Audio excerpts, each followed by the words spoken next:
O meu nome é José Augusto. Eu nasci exatamente em Peniche, embora o meu pai seja de Casal do Cós, Concelho de Alcobaça, e a minha mãe não se sabe se é do sítio e se é da Nazaré, porque ela nasceu no Elevador. Portanto, supõe-se que seja da Nazaré, não é? E vieram para cá e conheceram-se cá e cá. E cá tiveram os seus filhos e eles fizeram a sua vida. Portanto, eu ainda moro no sítio onde nasci. Antigamente chamava-se o Carreiro Fedorento. Agora, como estamos na democracia, é mais seleto, portanto chama-se o Carreiro de São Marcos. Não nos pediram autorização para mudar o nome dessa coisa toda, mas enfim, paciência. A razão do Carreiro Fedorento é que os canos principais dos esgotos de Peniche eram lá que desaguavam e ainda lá estão hoje. Por isso, esse nome. A minha parte da vida, e as fotografias provam nisso, portanto, o meu pai foi muito cedo para as Berlengas ajudar a construir o restaurante e a estrada, que ainda hoje existe para o Farol. E o Sr. Presidente da Câmara, na altura, o Sr. António Bento, perguntou-lhe se ele queria ficar a tomar conta da ilha. E ele resolveu dizer que sim, porque lá ganhava-se melhor e tal, e poupava-se mais dinheiro, porque a vida era dura naquele tempo. E lá ficou 55 anos. Mais tarde, quando ele se reformou aos 70 anos, com estas novas câmaras agora, deram-lhe um telefonema: Sr. João tem 70 anos, não o podemos manter a trabalhar, cheio de vida, tem que se reformar. Então o meu pai, com um desgosto muito grande, passado pouco tempo foi-se embora. Estive lá com os meus pais, aliás fui o único filho que mais tempo passou com os meus pais nas Berlengas. É claro que depois fui convidado, aliás, um senhor que lá vivia, que era o Sr. Dr. Constantino Soares Varalecido, pediu ao meu pai se não se importava que eu fosse para Lisboa com ele estudar, porque eu é que tomava conta dos barcos, apesar de ser uma criança, é que tomava conta dos barcos lá. E ele, sim senhor, deixou ir e fui para lá. Com 14 anos comecei a trabalhar e comecei a descontar para a Caixa de Previdência. E depois embarquei para a Marinha Mercante, depois tive que voltar porque era obrigatório ir para o ultramar. Voltei, fiz o serviço militar, fui para Angola em 72, vim em 75. E quando cá cheguei, Portugal estava ocupado com toda a gente das Áfricas, não é? Normal. E tive que ir para o contrato de trabalho para o estrangeiro. Respondi a um anúncio e fui para os Estados Unidos, embarquei nos Estados Unidos, e depois, mais tarde, essa companhia foi vendida para a Inglaterra e fui para a Inglaterra e, entretanto, reformei-me e agora estou a fazer como hobby o ir e vir para as Berlengas. Portanto, nunca deixei as Berlengas, apesar de, quando viesse de férias, era para lá que eu ia. Portanto, nos anos 80, a Berlenga sofreu, não se sabe porquê, um cataclismo de tal maneira que 80% das espécies desapareceram. Inclusive as algas, inclusive os ouriços, inclusive o mexilhão. A ilha era riquíssima, mesmo as lapas. A ilha era riquíssima em tudo mesmo, no meu tempo de criança. As dificuldades começaram a aparecer, porque primeiro comecei com uma embarcação a remos a visitar as grutas. Depois tive uma pessoa, o Sr. António Bento, o Sr. José Bento, o António era o Presidente da Câmara, ajudou-me na compra de uma embarcação, portanto facilitou o dinheiro que eu depois fui pagando, na compra de uma embarcação a motor. Como se tornou cada vez mais difícil, até mesmo pelos meios de pesca, eu tinha que ancorar, os outros trabalhavam a remos, que era duro naquela altura, havia mais dificuldade em apanhar peixe, porque o peixe estava a fraquejar. E então resolvi procurar trabalho novamente na Marinha Mercante. E foi quando respondi ao anúncio e embarquei na Marinha Mercante nos anos 80. E só voltei de lá nos anos 97. Onde depois fui treinador de vela aqui no Clube Naval, já o era, dos anos 60. Tirei a formação no INEF, em Pedroços. Tive aqui 10 anos no Clube Naval, que foram 10 anos extraordinários, depois de 97 a 2007, em que os miúdos me ouviam, se esforçavam e com material de segunda ou de terceira conseguíamos chegar aos primeiros lugares, porque eles realmente trabalhavam como loucos, porque gostavam de chegar, era um desafio que eles tinham e gostavam de lá chegar. Foi pena as pessoas de Peniche não ajudarem, senão esses miúdos tinham ido longe. Nós estamos fechados numa comunidade que não se percebe porquê. Peniche era riquíssima antes do 25 de Abril e ficou muito pobre depois do 25 de Abril. Se antes estava fechada porque tinha a prisão aqui, mas tinha produto de pesca que era brutal. A Lota trabalhava 24 sobre 24 horas, depois do 25 de Abril foi a pique. Neste momento somos uma terra pobre. Temos o nome de cidade, mas neste momento estamos pior que uma aldeia. Quando éramos vila, tínhamos tudo. Não precisávamos de ir a lado nenhum para comprar fosse o que fosse. Tínhamos de tudo. Passou a cidade. Desapareceu tudo. Se queremos alguma coisa, temos que esperar que venha de fora ou nós temos que ir fora. Agricultura. Sim, muita. Até lhe digo mais. Devia ser o melhor vinho branco que se fabricava em todo o país. Embora para mim seja uma doença, porque quando bebo vinho branco fico com uma azia, uma coisa tremenda, mas era tão bom que me esqueci e no outro dia ficava doente. Eu e os meus colegas. Era mesmo muito bom. Temos aí histórias da cana do Noroeste que era espetáculo. Uma rua larga ficava muito estreita. Isto tem um potencial, quer como microclima, quer como paisagem. E eu acho que as pessoas pretendem isso só para elas. As pessoas que têm o poder pretendem isso só para elas. Querem ir ao café, querem ter o seu espaçozinho para ter o seu carro estacionado em frente ao café e não querem dividir a beleza que Peniche tem com as outras pessoas. Eu acho que seja isso. Aonde é que está o turismo? Aonde? Se quiser saber o que é que Peniche vive no turismo, não é preciso ir muito longe, vai à Nazaré. Na Nazaré, todos os dias, tem um mundo de pessoas. Berlenga é a que dá a salvação do turismo a Peniche. 90% das pessoas que vêm a Peniche fazer turismo é para ir às Berlengas. Assim que acaba o turismo nas Berlengas, Peniche morre. Não tem ninguém. É um deserto. Se não for os estudantes, Peniche não tem vida. O que tem hoje na economia de Peniche? Nada. A não ser a pesca, nada. Peniche tinha 12 fábricas, tem uma. Tem outras mais pequenas, mas não tem expressão nenhuma. Tem a Paipen, tem a... não sei como é que se chama agora, Marcos Neves, já desistiu, e outras mais. Tem para aí a Plastimar também. Acho que agora é uma sucursal holandesa também, não tem expressão. Tem para aí 30 ou 40 pessoas a trabalhar.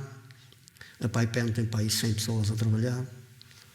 Portanto, se acabar a Ideal Peniche, é um deserto.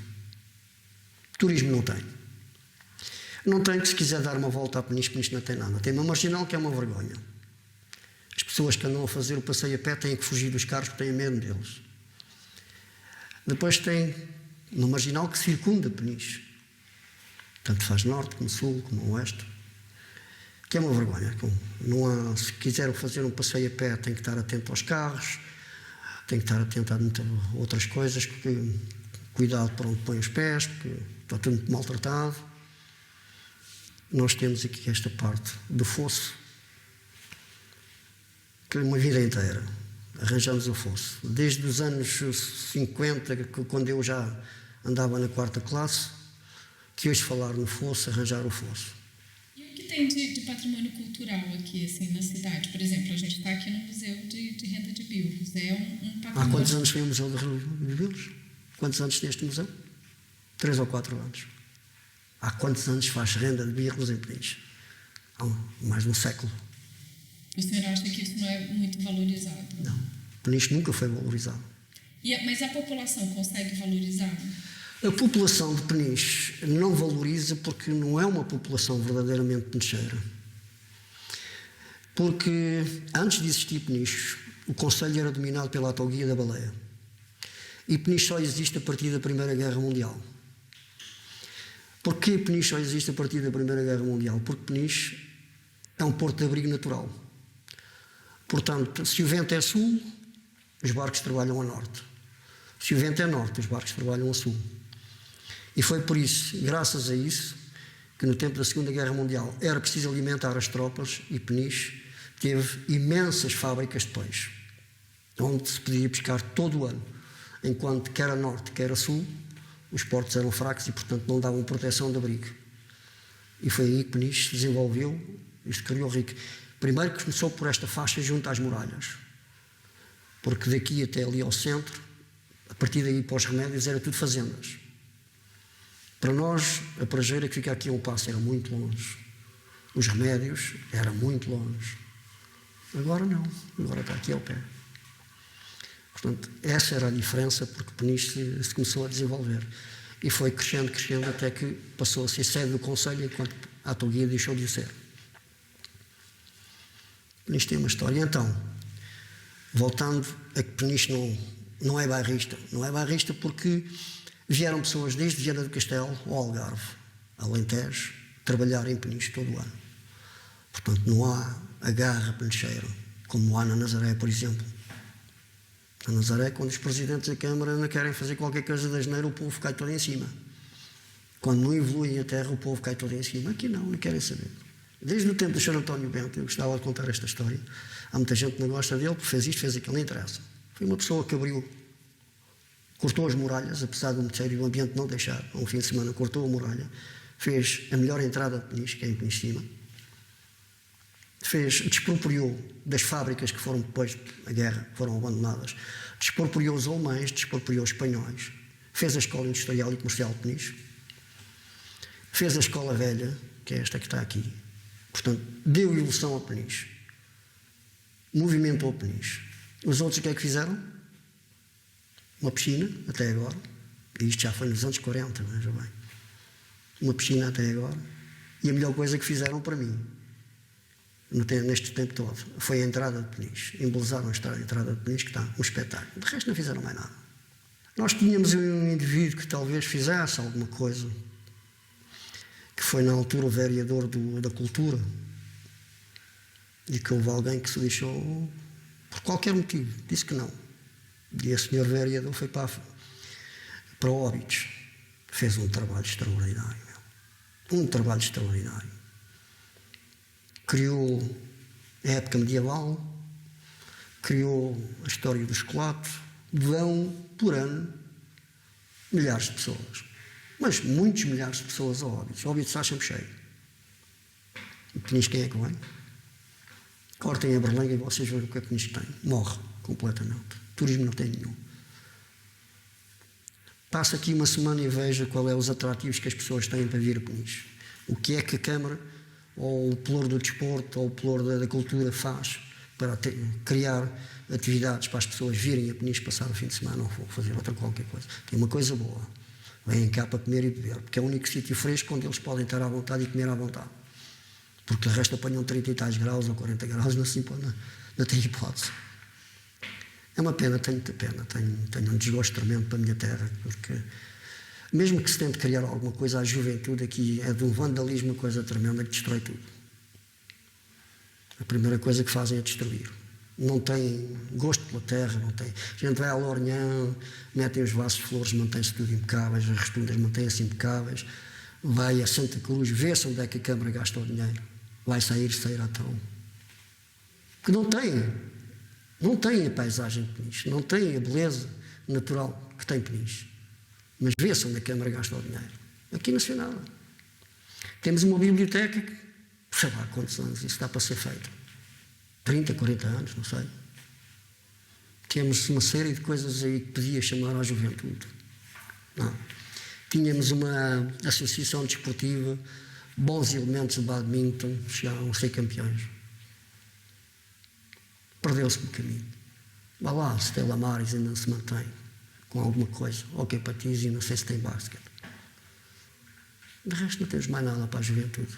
Tínhamos um atrativo que era a vela, que é dos melhores desportos que nós podemos praticar. Não venham cá com futebols. Futebols é para dinheiro e é publicidade. A vela devia ser um dos desportos mais incentivado para a juventude. Porque a vela não é por ser o meu gosto, não é por ser o meu sonho. A vela é um desporto inteligente. Não é um desporto físico. Requer algum físico, mas não é um desporto físico. É um desporto inteligente. Basta ver isto. Um barco só anda se houver um equilíbrio de forças. E para haver um equilíbrio de forças tem que haver um raciocínio. Porque tem que equilibrar a força do vento, as correntes, o equilíbrio do barco, a afinação das velas. Se não houver este conjunto, o barco não anda. Portanto, a vela é um desporto em que tem que utilizar mais o cérebro do que o físico. A vela é um desporto para pessoas frágeis. Desde que a pessoa seja inteligente, quanto mais conhecimentos adquirir sobre como se movimenta um barco à vela, menos esforço físico faz.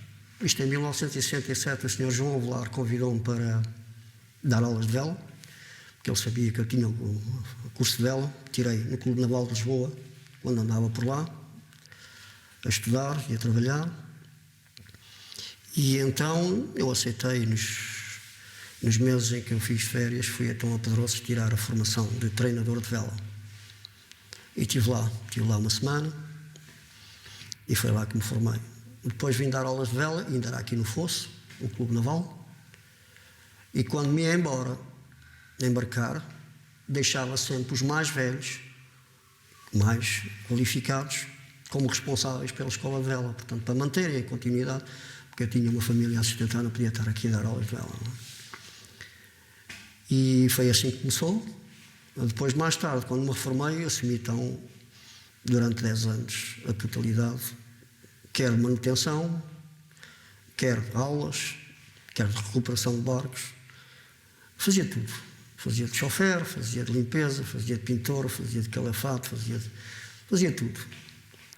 E assim andámos por esse país fora, porque muita gente critica a vela de competição, que dá despesa, dá isto, dá aquilo, mas se não houver competição não há desafios. É a mesma coisa. Um cão, quando faz uma brincadeira, a gente tem que o recompensar, porque senão ele deixa de fazer a brincadeira, não tem compensação nenhuma. E então, isto é claro que não tem paradigma com ele. E então, se nós mantivermos os putos aqui, que é o que está a acontecer, só aqui, eles acabam de chatear, porque não saem daqui, depois largam a vela da mão. A competição era exatamente isso, para eles perceberem uma coisa, que havendo contacto com outros velejadores, eles iriam notar a diferença do que andarem sempre só os mesmos. E para compensar o trabalho que eles tinham, que era muito, porque os barcos eram muito velhos e eram antigos e eram pesados, era a deslocação fora daqui, o convívio com outros, noutras terras, noutros lugares, e eles aprenderem também um certo da cultura das outras terras, para ganharem mais um bocadinho de amor à terra deles. E a verdade é que conseguimos alguns objetivos, durante 10 anos foram extraordinários, os miúdos, porque nós aqui temos a melhor pista que há para fazer vela. Temos a pista que lhes dá treino de todas as versões. Vento contínuo, não sei se tem algum conhecimento disto. Vento de saltos, é o entrar e sair do barco, derivado às rajadas de vento, ora vêm fortes, temos que sair, fazer prancha para aguentar o barco, ou então o vento falha, de repente a gente tem que entrar para que o barco não se vire. E depois temos as ondas, que é o Cabo Carvoeiro, portanto nós temos a pista. Não, era tão boa que os outros treinadores, sempre que eu ia fazer as regatas aos outros lados, pediam para nós organizarmos a regata, mas infelizmente na direção do clube na altura não havia pessoas indicadas para isso, não é? Preocupavam-se mais o dinheiro do que dar realmente apoio e ajuda nesse aspecto aos miúdos. Durante alguns anos chegámos a ser campeões nacionais na nossa classe da equipe. Chegámos a ganhar várias vezes, havia outros clubes, não éramos só nós, Viana do Castelo, Ovar, Portimão, Torreira, Tavira, Lagos, Lisboa, Almada, Seixal. E chegámos a ganhar várias vezes o campeonato do torneio internacional de Vila Moura, na nossa classe, claro. Era os que tínhamos, não tínhamos mais. E fomos 3 vezes, acho eu.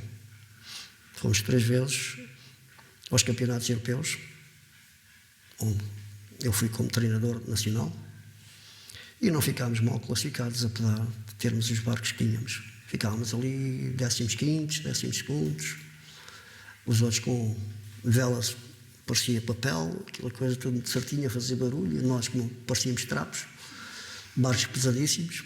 Os juízes, quando ia pesar os nossos barcos, é português, isso não vale a pena, isso não. Isso não, deixa estar, está tudo bem. Não, está tudo bem, já estão mais que velhos, já estão mais que ultrapassados. Já nem se preocupavam em ver. Agora, aqueles novos, porque às vezes, se houver peso a menos, podem ser desclassificados. Nós tínhamos sempre peso a mais, nem se preocupavam. não se preocupava. E esses barcos ainda existem aqui? Temos um apenas no clube ainda. Temos um. O resto já venderam tudo para privados, para particulares, para se entreterem e brincarem. E a vela hoje aqui é valorizada? Não, está muito pouco, muito pouco mesmo. É muito pouco. Vai com 3 ou 4 miúdos neste momento. Mesmo o desporto escolar que eu na altura tinha cerca de 100 miúdos por semana, hoje tiver para aí 5 ou 6, já é mau. É pena porque o clube tem uma treinadora espetacular, que é a Diana, pessoa dedicada, mas pronto, os miúdos têm outras coisas, não é? Os miúdos agora têm os smartphones, têm as tablets, eu estou fora disso, portanto, quando saí. Só vou quando realmente a miúda, que foi minha aluna, me pede ajuda para qualquer coisa, ou uma reparação de algum barco, ou coisa no género, alguma ajuda para fazer alguma coisa, então vou lá. De resto, estou fora disso. Não. Mas e quando o senhor estava, tinha alguma parceria, por exemplo, com as escolas, com grupamentos? Tinha o desporto escolar, tínhamos um protocolo com o desporto escolar que era a nível nacional. Não éramos só nós, eram praticamente todos os clubes tinham. E era, como eu digo, tinha mais de 100 miúdos por semana. Era eu próprio que os ia buscar com a carrinha do clube à escola. Tínhamos de Ribamar, Ornhã, Peniche, Tolgueira, Baleia. Tínhamos muitos miúdos mesmo. Eu ainda hoje aparecem-me matelões. Setor Zé! Eles chamavam-me Setor, era o Setor, era tratado pelo Setor. Setor Zé! Eu olho para ele, para quem é este gajo? Eu sou o Ribamar da escola tal. Está bem. Ainda hoje se dirigia a mim. E eu era mau, diziam as pessoas aí de Peniche eram mau. É porque nós aqui estamos a falar assim. Se eu falasse assim no mar, a dar instruções, eles não me ouviam. Porque o vento espalha a voz e eles não me ouviam. E para andar de barco em barco era preciso muita gasolina. Então eu tinha que me pôr em pé e mandar berros para eles ouvirem. Para se corrigirem, não é? Porque nada se faz sozinho. Eu também não fiz, tive que aprender. E ainda hoje estou a aprender e gosto muito de aprender. E o senhor ainda veleja? Sim, ainda faço as minhas velazinhas. Hoje com barcos maiores, é claro. Os pequenos já me custa muito, porque eu tenho um problema nas vértebras finais da coluna. Mais uma parvoíce da juventude, um mergulho que dei lá na Berlenga, quando existia uma prancha de 10 metros de altura. E agora estou a sofrer as consequências. E da época das berlengas, que o pai do senhor era faroleiro, né? Não é faroleiro. Não, faroleiro, ele era... Era funcionário da Câmara. Era responsável, fazia tudo. Era responsável pela limpeza, pela conservação, fazia de médico, fazia de cirurgião, fazia tudo. Fazia. Eu agarrava no telefone, na altura, punha-lhe no ouvido e ele ia cozendo os apanhadores de percebo que caíam e eram rasgados pernas. Pedia a agulha de cozer à minha mãe, arranjava a linha da pesca, a seda, e toca de cozer. O doutor Jorge Silva, extraordinário médico aqui em Peniche, extraordinário. E-lhe dando instruções e ele ia fazendo. Depois, no outro dia, o salva-vidas ia buscar as pessoas. Só no outro dia, porque o comandante saía de Peniche, não havia telemóveis, portanto não podia dar a ordem. O mestre salva-vidas era o Sr. António. Era uma pessoa extraordinária, mas enquanto o comandante não lhe desse a ordem para sair, ele não saía. Mas tivesse o tempo que tivesse. Assim que o comandante lhe desse a ordem para sair, ele saía. Só que tinha estes pormenores, não é? É claro que se fosse eu, o mestre salva-vidas, quem manda sou eu, não o comandante. Há uma chamada de emergência, o salva-vidas sai. E depois logo se resolve o problema burocrático. E como que o senhor lembra das berlengas nessa época? O senhor acha que é muito diferente de hoje? E não tem nada a ver. A Berlenga nessa época era um paraíso. Era um autêntico paraíso. Linda, verdejante. Hoje em dia está seca, queimada, suja, cheira mal. Não é para as pessoas. Não é para as pessoas. É pela organização. É por quem manda. A culpa é de quem manda, não das pessoas. Atenção, neste momento eu sou muito contra a reserva, mas nada tem a ver com os funcionários. Os funcionários estão lá, assim como eu estou numa empresa, a cumprir o meu dever. Portanto, Se eu na minha empresa recebo ordens, tenho que as cumprir. Eles estão lá para cumprirem ordens. Portanto, os funcionários nada têm a ver com o que se passa na ilha. Quem manda, sim. Quem manda demonstra uma falta de conhecimento, uma falta de interesse, aberrantes mesmo. Antigamente a ilha estava sempre limpa, sempre arranjada. Hoje em dia nada disso se faz. A ilha está suja, como disse, está degradada, está queimada, porque quando a reserva entrou oficialmente na ilha, foi criado um desequilíbrio, mas total. Criou-se um desequilíbrio total. A única coisa que nós passámos a ouvir foi que é proibido. O porquê? Nunca apareceu. Apenas é proibido. É proibido, é proibido, é proibido, é proibido. A ilha foi-se degradando, degradando, foi ficando queimada. Porquê? Porque as gaivotas sofreram um desenvolvimento, uma coisa tremenda, que ocuparam o território. E ao ocupar o território, todas as outras espécies foram banidas. Não só por isso. Isso é uma parte. A outra parte, que é a parte mais esquisita e que ninguém sabe explicar. Cientificamente, nunca ninguém se preocupou, nem soube explicar, apesar de haver biólogos que passavam lá imenso tempo a estudar antes da reserva. Eu gostava de perguntar a esses o que é que eles têm como estudo da ilha, o que é que eles fizeram durante esses anos e se eles compreendem porque é que a ilha deixou de ter algas. Era um jardim. Eu, quando mergulhava em criança, tinha algas desta altura. Hoje, nada. Areia e pedra. Nada. No sítio da Mexinga havia as laminárias, que à maré vazia as lanchas não passavam de um lado para o outro. Porque há ali duas baixas do centro da Mexinga para o lado do forte. E não. As laminárias eram tantas que as lanchas ficavam em seco e não conseguiam vencer a força das laminárias. Hoje, zero. A Cova de Sonho era uma maravilha. Um jardim autêntico. As laminárias são aqueles limos que parecem chicotes. Têm uma folha comprida assim desta largura, são muito grandes. São espetaculares. Isso era uma fronteira para o abrigo do peixe. Tínhamos corais, tínhamos muita coisa. Hoje o que é que a ilha tem? Tem 3 vezes mais areia que o que tinha. E para além de ter 3 vezes mais areia que o que tinha, tem os génios que se lembram, não sei porquê, criaram fossas na ilha que acumulam a porcaria dos residentes e dos visitantes.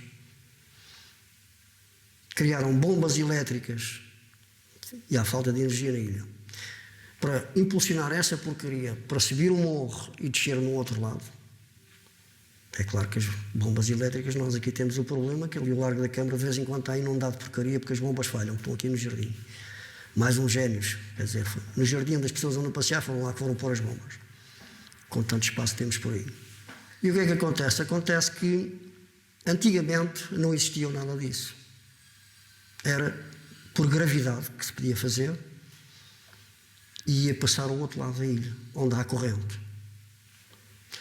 É claro, alguém pensou em meter algum dinheiro ao bolso e então resolveu fazer a fossa, pôr umas bombas, etc., que era mais não sei o quê. Ora, quando as bombas avariam, são toneladas de urina, de porcaria, essa coisa toda, que saem ao mesmo tempo para o mesmo sítio, que é ali a entrada do Carreiro Mosteiro. Ainda hoje quando lá chegámos, era um cheiro a porcaria, uma coisa tremenda. Ora, isto para turismo é uma desgraça. É uma autêntica desgraça. Se nós temos a hipótese de haver por gravidade, é apenas canalizar, como era antigamente. Por que razão é que nós estamos a acumular? Uma coisa é a senhora ter um copo cheio, digamos, de lexívia. Se o deitar num aquário, o peixe vai morrer imediatamente. Mas se tiver uma gota, pode deitá-la à vontade, que não faz diferença nenhuma. E por gravidade, ela ia desaparecendo aos poucos, nunca acumulava quantidades. Portanto, a poluição nunca se faria. E o senhor acha que isso tem ligação, por exemplo, com a diminuição de corais? Não, os corais não. Os corais desapareceram nos anos 80.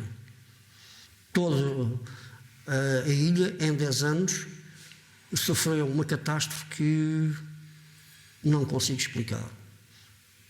Uma coisa é certa, teve que haver qualquer poluição química, porque a temperatura da água não mudou assim tanto em 10 anos. Teve que haver uma situação química que foram apenas 10 anos. As espécies desapareceram nessa altura em grande quantidade, muitas se extinguiram-se, nunca mais voltaram, as algas também. E os ouriços deixaram de existir, os mexilhões deixou de existir, as lapas são muito poucas, os peixes, as moreias e as navalheiras, as lagostas, a santola, os lavagantes, desapareceram também. Na ilha, os pescadores faziam caldeirada de lagosta. Caldeirada de lagosta. Hoje, para comer, tem que levar uma carteira assim deste tamanho. Na ilha fazia-se caldeirada de lagosta. E percebes, então, hoje apanham com aparelhos sofisticados. Naquela altura, uma enxada apanhava percebes. Uma própria enxada apanhava percebes. E hoje não temos nada disso. Portanto, para mim, foi uma reação química que houve. Não foi a mudança de temperatura, que a água mantém-se nos 15, 18 graus. E isto aconteceu em 10 anos, nos anos 80. E foi também o movimento de areias, que na altura fazia-se muito aqui a dragagem do Porto. E as dragas, mal saíam do Porto, largavam logo a areia. Começavam logo a largar a areia. Portanto, a areia não era larga em grandes quantidades, era larga em poucas quantidades e as correntes iam levando. Portanto, hoje a ilha tem 3 vezes mais areia que o que tinha e já sabe, a movimentação de areias tem esse problema, cria a erosão das coisas. Por mim, continuo a dizer, tem que haver uma reação química porque as laminárias desapareceram nos tanques, são resistentes. Mesmo aqui em Peniche deixaram de existir. E havia muitas. Eu mergulhava e havia muitas. E isso teve um impacto direto também na atividade da pesca? Sim, sem dúvida. Sem dúvida que o peixe procura sempre o abrigo. O peixe tem os seus campos, tal como nós, o peixe tem os seus campos para desovar. E é nessa altura que nós atacamos e não os conservamos. Por isso, hoje em dia, tem muita dificuldade de peixe.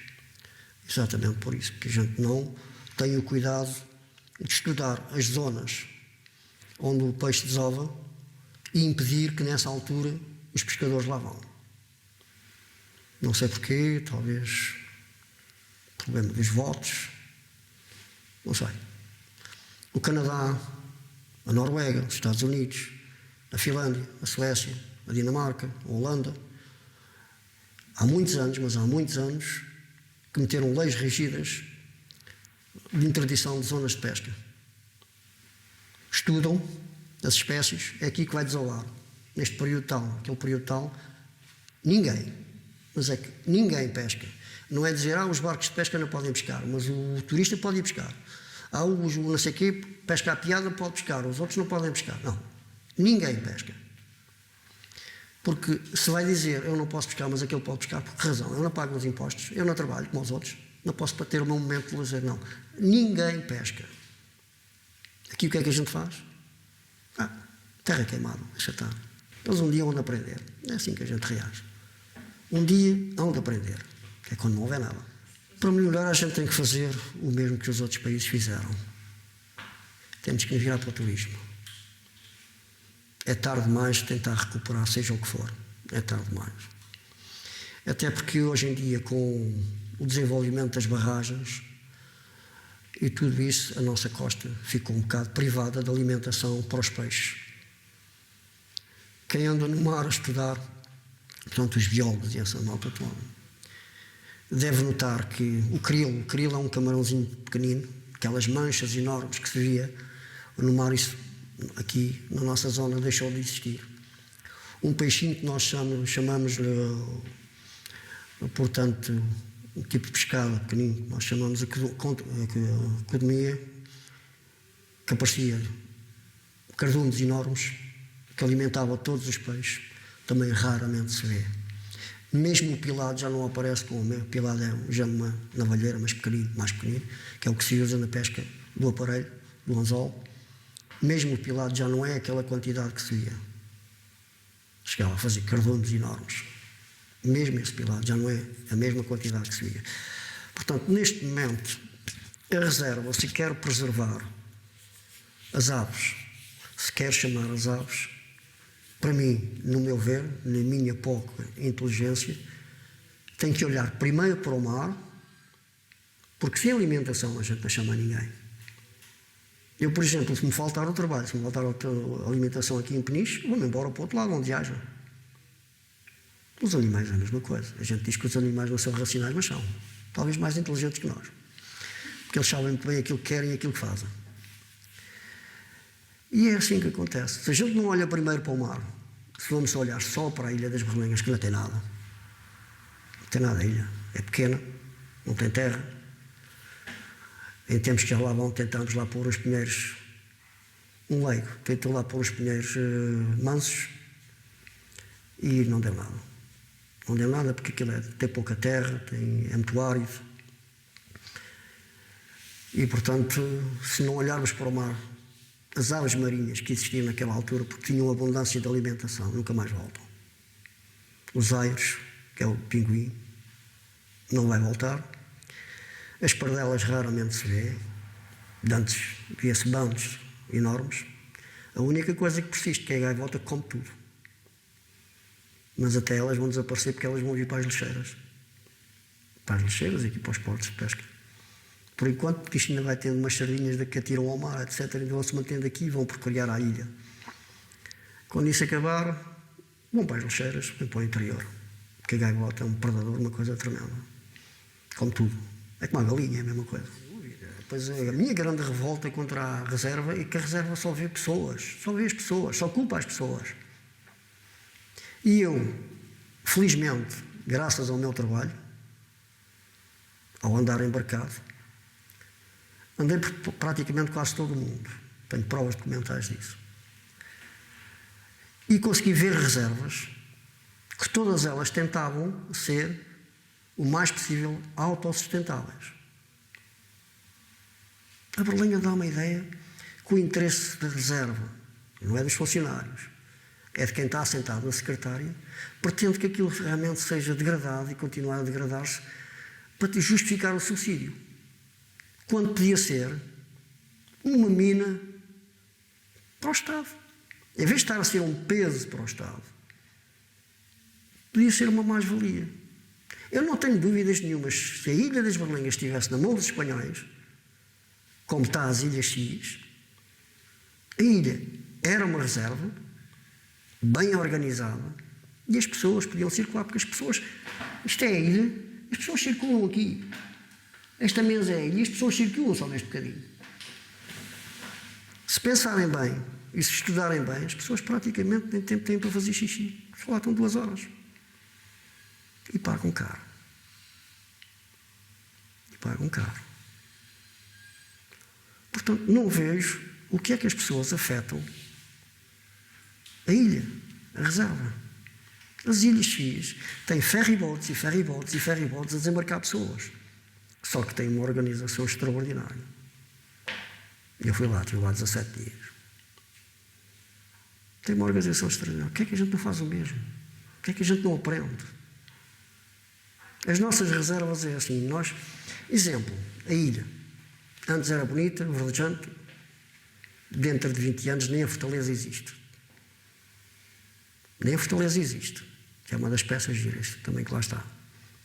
Porque aquilo, as ervas estão a tomar conta das muralhas, o mar já começou a abrir algumas fendas na muralha e a continuar assim mais 20 anos e aquilo. A ilha é um destroço ao de cima d'água. O exemplo da reserva. Tínhamos aqui o Parque das Caldas. Quando pertencia à Câmara, estava bem arranjadinho, com trilhos para as pessoas andarem a passear, se divertirem, aquela coisa toda. Passou a pertencer à reserva. É para lá que vão despejar o lixo das obras, é para lá que põem os frigoríficos e as máquinas de lavar que já não prestam. E os trilhos desapareceram, é só erva, só mato. Porquê? Porquê? Porque é que continuam a embolsar as coisas? Porque é que não cobram qualquer coisa para as pessoas poderem lá passar o dia? E educar as pessoas que o lixo que levem devem trazer.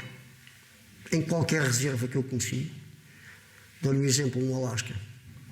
No Alasca, que é o mais conhecido de toda a gente, as pessoas têm casas em madeira lindíssimas, pagam para lá ir passar férias, pagam para comprar a comida para ir dar aos animais, compram aquelas varinhazinhas que têm aquela coisa de segurar o lixo, compram os sacos e andam a passear para a reserva e andam a limpar. Trabalho, pagam para trabalhar. Pagam isso tudo. E fazem. O que é que acontece? Nas zonas em que os vigilantes sabem que vai haver nascimento de crias, fecham com arame farpado, porque eles têm lá ursos e têm lobos, têm essas coisas todas. Fecham com arame farpado e têm tabletas e indicações, é proibido ultrapassar, porque vai haver nascimento. Educam as pessoas. Mas eles explicam porque é que dizem que é proibido ultrapassar. Que é para as pessoas não interferirem com o aspecto selvagem dos animais. Não assistirem aos nascimentos, aquela coisa. Nós aqui não fazemos nada disso. A única reserva, eu conheço várias aqui em Portugal, a única reserva em que eu vi mais ou menos parecido é o Jerez. O resto, um autêntico abandono. E se a gente tentar visitar ou coisa assim, é proibido, não vai. Pronto. É a única coisa que eles dizem é que é proibido e não podemos frequentar.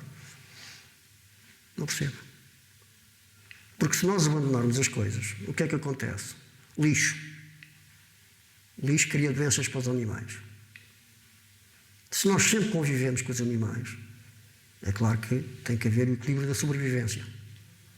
Se não houver este equilíbrio de sobrevivência, também não há animais, também não há pessoas. Porquê é que nós devemos proceder isso? Porquê é que a gente continua só a pensar na porcaria do subsídio? E quando associa a Reserva Natural das Berlengas com a questão da Reserva da Biosfera, que também tem essa coisa do patrimônio cultural, o senhor acha que essa é uma possibilidade das pessoas conhecerem mais? Com certeza. Em vez de proibirem, em vez de criarem sistemas para dificultar o acesso às pessoas, não só deviam facilitar, criar infraestruturas capazes e educar as pessoas. Porque o problema do ser humano sempre foi este. Qual é o fruto mais apetecível? É o proibido. E quando a gente procura um fruto proibido, o que é que a gente faz? Está sempre com o pé atrás. Então não se preocupa com nada, preocupa-se em ver. Se tiver que largar lixo, larga. E vai-se embora. Porque a única coisa que pretende é ver. Se esse produto, em vez de ser proibido, for facilitado, for embelezado, as pessoas acabam por entrar no sistema. Acabam por ser educadas. Quando se multa, porque prevaricaram, deve-se aplicar a multa, deve-se cobrar a multa. De qualquer forma, que é o que fazem em Espanha. As indústrias, se a gente mandaram qualquer coisa de lixo para o chão, eles estão logo atrás e vão multar a pessoa e a pessoa paga logo na hora. Porque eles têm lá um trator com reboque sempre a recolher o lixo. E os ferros que trazem as pessoas são os ferros que levam o lixo. Os gajos têm aquilo organizadinho, que é um espetáculo. Na reserva parcial, há um guia de vigilante da reserva que vai pôr os fotógrafos naquelas cubatas meio escondidas para tirar as fotografias. E esse fotógrafo, ou a pessoa que quiser observar os pássaros ou os peixes, só sai de lá quando o guia lá for buscar. Não pode sair sozinho. Tem que ir lá buscá-lo. Na reserva integral, essa reserva está vedada, arame farpado, e ninguém lá passa, nem os próprios vigilantes. Aqui na Berlenga não existe reserva integral. Existe no papel, na lei, existe reserva integral, mas não existe reserva integral. Porquê? Porque paga-se uma licença e já se pode fazer o que quiser. A maior parte, antes do Covid, era tudo estrangeiro. A grande parte do turismo era praticamente todos estrangeiros, espanhóis, franceses, alemães, ingleses. Com o Covid, mais portugueses. Ultimamente têm sido mais portugueses. Como estão limitados, também não podem sair, etc. Então resolvem conhecer o país. Ainda bem. Eles vêm sem intenção, vêm apenas a intenção de passear, porque a maior parte deles queixam-se que a Berlenga é pouco divulgada. Esta é a noção que eu tenho. Porque eu faço visitas guiadas e sei falar 4 línguas. E realmente a ideia, a queixa deles é que a Berlenga é pouco divulgada. Tanto aqui quanto fora. Quanto fora. E o turista estrangeiro que chega aqui em Peniche, ele já chega para ver as berlengas ou ele chega... Chega exatamente para ver as berlengas. Chega exatamente para ver as berlengas porque teve um amigo, teve um familiar que cá veio e tal, que falou muito bem de Portugal, que lhe deu mais ou menos os sítios bonitos a ver e que lhe falou nas Berlengas, que é uma ilha fantástica, que tem grutas maravilhosas e tal. Embora hoje em dia... O turismo do surf, ele chega até... Essas pessoas que vêm para fazer o surf, elas vão até as Berlengas? Muito raro mesmo. A não sei que os setos sejam realmente muito fracos e é que eles aproveitam para fazer um passeio à ilha, mas são muito raros mesmo. Porque eles aqui, o turismo do surf tem muitas hipóteses. E, portanto, se não é na Praia Sul, é na Praia Norte, se não é na Praia Norte, é na Magreira, se é aqui, é lá. Portanto, tem muitas hipóteses e poucas vezes vai à Berlenga. Lá um ou outro e tal que resolve ver, que vê das praias, vê a Ilha das Berlengas e então, por curiosidade, lá vai. Turista do surf é do surf. Raramente se desloca para qualquer lado. E os turistas que o senhor leva, eles ficam na Berlengas alguns dias ou eles voltam? Não ficam porque não têm hipótese. As pessoas que ficam nas Berlengas já começam a reservar agora. Porque aquilo é tão limitado, portanto, eu não sei quantos quartos neste momento o restaurante tem, que é o único que tem quartos com assistência de funcionários. A pousada funciona como hostel, quer dizer, com parque campismo, digamos. A única coisa que tem é habitações. Neste momento a pousada está a funcionar como, portanto, aluga o quarto, mas faz tudo como se estivesse em casa ou acampado. Na cozinha, que antes era uma cozinha, portanto, a pousada chegou a ser, não sei se sabe, nos anos 50 aos anos 70 chegou a ser uma pousada 5 estrelas. Agora está transformada assim, portanto, a cozinha neste momento são pequenos fogões, com armários pequenos para ter as suas coisas. A mesa na sala de jantar, enquanto lá estiver, é só sua, não é ocupada por mais ninguém, é só por si. Portanto, está neste momento assim, a funcionar assim. Mas tem que fazer o quarto, tem que limpar o quarto, tem que tomar banho, etc., por si próprio. Não tem mais nada. Tem que fazer a comida. Não tem como se estivesse em casa, digamos. Só que está na Ilha das Berlengas. É mas a cultura é grande. Muita, porque aquilo realmente, fisicamente é um bocadinho cansativo, mas para quem tem um stress de trabalho aquilo é espetacular, é maravilhoso. Basta só olhar para a água, translúcida, o fundo, os peixes a nadar, aquilo é uma maravilha. Então para as crianças aquilo é um sonho, não é? As crianças não dão trabalho nenhum, só cuidado, não é? Para não se aleijarem, para não caírem ao mar e não ficarem coisas, mas de resto é uma maravilha, que elas chegam aí ao fim do dia, aquilo que querem é comer e passar um bocadinho, estão a dormir, só acordam no outro dia, não dão trabalho nenhum. E quando o senhor olhava para esse mar, quando era criança, e o senhor olhando agora, quais as diferenças? Há muitas. Eu tive mais o meu pai numa altura em que tivemos 3 meses fechados, sem acesso, com o mar a partir de tudo. O mar mesmo bravo.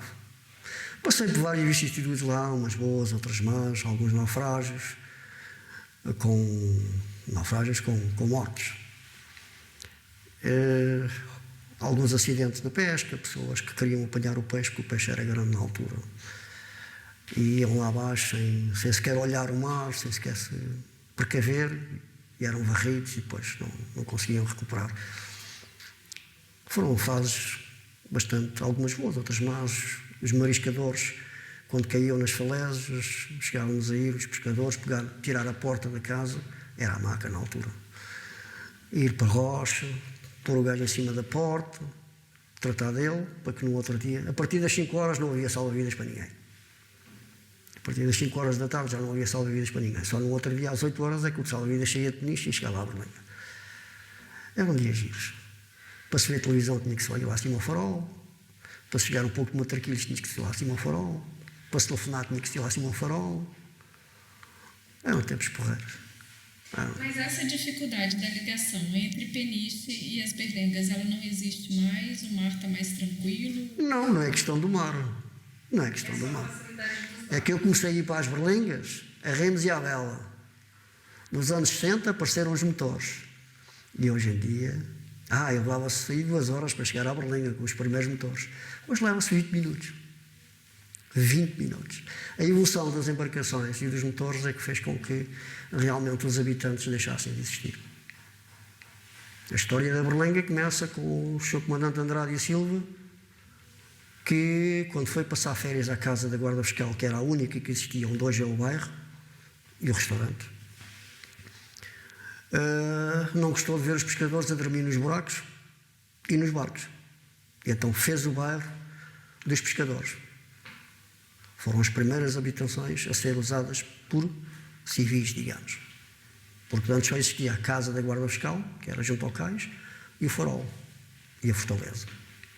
E os pescadores ficavam também lá por um período, né? Não ficavam... Sim, ficavam pelo período, às vezes ficavam mais tempo, não é? Ficavam muito mais tempo, porque se começava a faina mais cedo, do que se ficava agora.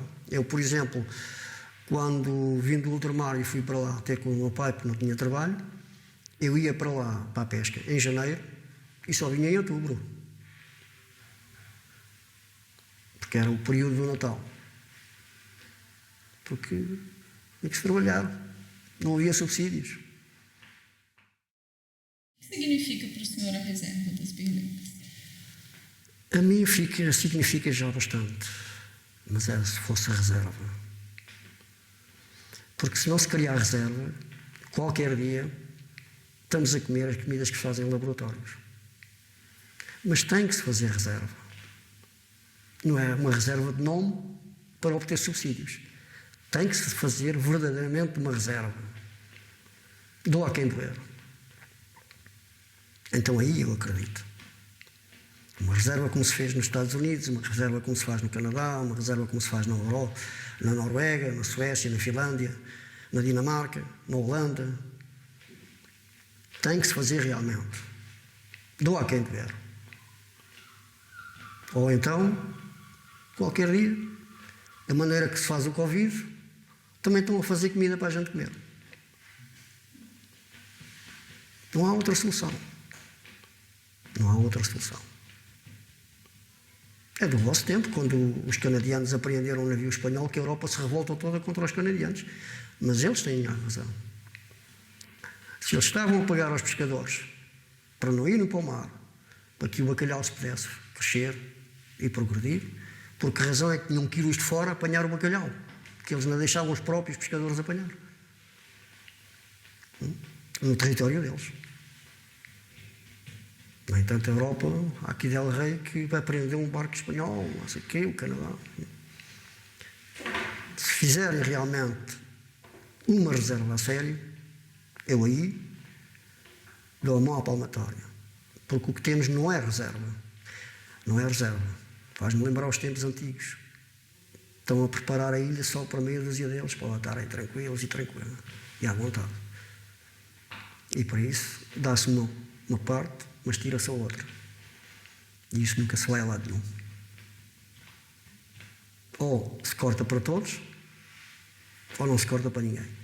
Uma diferença entre a percepção sobre aquilo que é a reserva da biosfera e aquilo que é a reserva natural e o que é que a reserva da biosfera trouxe ou deixou de trazer? A diferença... Eu não vejo assim muita diferença, porque no fundo o fundamento é o mesmo. É preservar o planeta. É ou não é? Então, se a gente não preserva uma pequena coisa, como é que pode preservar o planeta? Se a gente não tem capacidade... Veja bem, o meu raciocínio é este. Se a gente não tem capacidade para conservar, organizar e preservar uma pequena coisa, como é que vamos ter capacidade para organizar e proteger o planeta? Esta é a minha base. A reserva de biosfera engloba uma dimensão tremenda. que já envolve várias culturas, várias ideias, vários princípios. Se nós não conseguimos fazer com uma pequena coisa, como é que vamos conseguir com isto? Como é que vamos dizer aos chineses que eles agora não podem utilizar fábricas de carvão? Não vamos, não. Como é que vamos dizer a nós, portugueses, que somos pobres? Que vamos deixar de ter o diesel, ou o gasóleo, ou a gasolina, que é o que alimenta neste momento o país? Como é que o governo vai pagar os juros? Não é a dívida, é os juros da dívida, se não aumentar os impostos. Isto não produz nada. Cavaco Silva destruiu a pesca, destruiu a agricultura. Mário Soares destruiu a indústria. Venderam o país aos bocados. Nós cultivávamos o trigo, não deixámos de cultivar. Nós tínhamos zonas do país espetaculares que ficaram destruídas com o 25 de Abril. Quem é que as tem agora? Quem é que está a explorar? Para onde é que vai o dinheiro? Vai para holandeses? Vai para belgas?